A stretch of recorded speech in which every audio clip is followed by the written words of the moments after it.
Hey up everybody, welcome to the video. Hope you're all well and you're looking after yourself. Premierships, they're hard to win, as I discussed last night. But some clubs, when they win a premiership, they go a long time waiting to win their next premiership. So tonight, the video is going to be me top NRL Premiership Droughts. So I've picked 10 clubs throughout the whole history of Rugby League that have struggled to win their next premiership after winning the premiership to begin with. So I'm going to give you the top 10 now. Coming in at number 10, it's a current drought, and it's a drought that was nearly broken last year. It's Canberra. So they're at 25 year at the moment. Their last premiership was in 1994 against Canterbury Bankstown, where Mal Meninga played his final match and he scored the last try to give Canberra their third premiership. Coming in at number 9, I've gone for Eastern Suburbs. So Eastern Suburbs, also known as the Sydney Roosters for some people out there, you'd think that they wouldn't have to wait long for premierships considering the success that they've had over the last couple of years. But between 1975 and 2002, they had a 27-year drought. So they beat St George 30 by, I think it was 38-0 that they won that match, the famous white boots match, and they had to wait until 2002 when they defeated New Zealand in the grand final to win their next premiership. So 27 long years for Eastern Suburbs, also known as the Sydney Roosters. Coming at number 8, this is actually a drought that never got to see another premiership won, and that was the Bellona club. So they won their final premiership, their 11th and final premiership in 1969. And they exited the competition in 1999 to merge with Western Suburbs to form the West Tigers. So that was 30 years of a drought that unfortunately they never got to see the next premiership. So they come in at number 8. Number 7.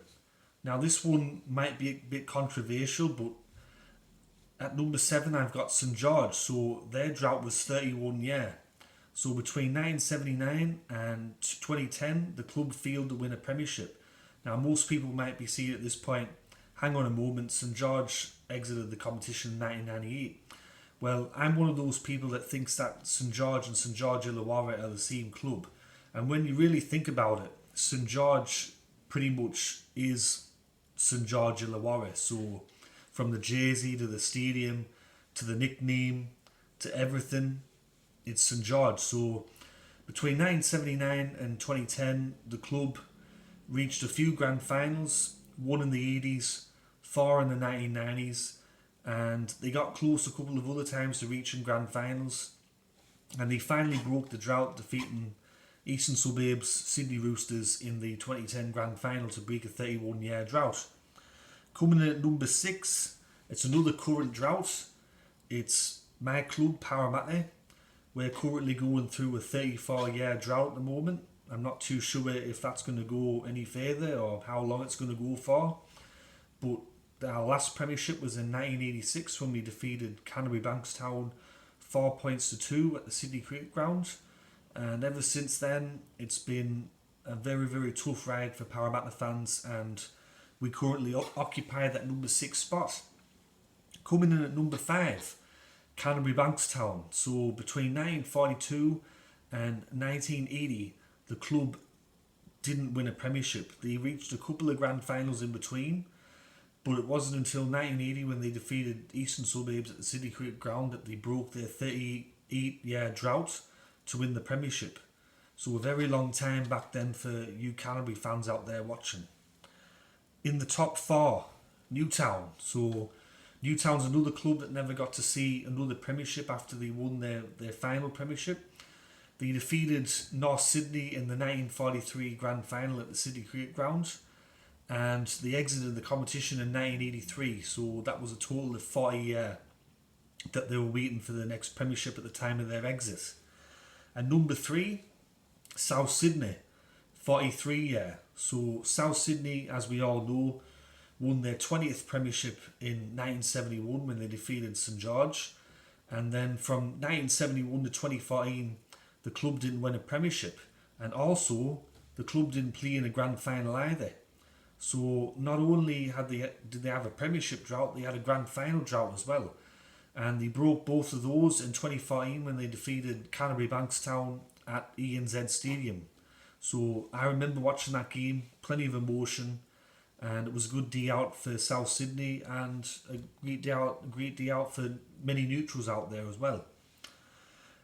Number 2, Western Suburbs. So Western Suburbs had a 47-year drought at the time of their exit from the competition in 1999.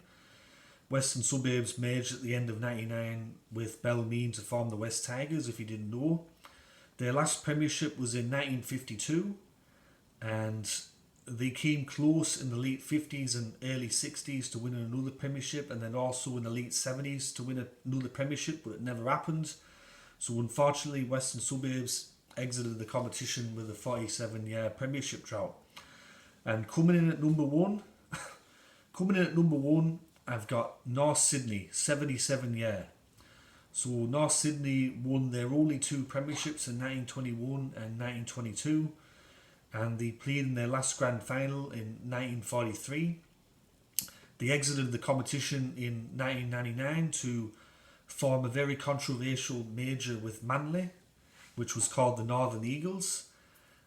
North Sydney got very close in the 1990s to breaking that premiership drought. They were preliminary finalists 4 times in the 1990s, 91, 94, 96, 97, and they also made the finals in 1998 and 1995. Other than that, the club was pretty unsuccessful on the field. They went for large periods without making the finals.